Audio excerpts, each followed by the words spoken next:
क्या आप जानते हैं कि आपका बैंक बैलेंस सिर्फ एक नंबर है जो बैंक की बैलेंस शीट पर दिखाया जाता है। ये नंबर आपके असल पैसों का अक्स नहीं है बल्कि बैंक की अपनी हिसाब किताब का नतीजा है।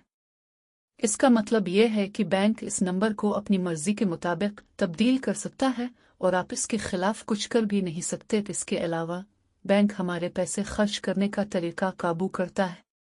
वो हमें अपने खुद साख्ता उसूलों में कैद करता है कि हम कब, कहाँ और कितना पैसा इस्तेमाल कर सकते हैं।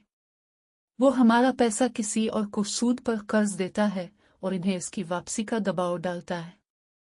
इस तरह वो हमारा मालिक बन जाता है। आपको ऐसा नहीं लगता कि हमें अपने पैसों का बेहतर इस्तेमाल करने के लिए बैंक से आज़ाद होना चाहिए? हमें अपने पैसों को अपने काबू में रखना चाहिए और उनको अपनी ज़रूरतों और ख्वाहिशात के मुताबिक खर्च करना चाहिए। हमें बैंक की गुलामी से निकलना चाहिए और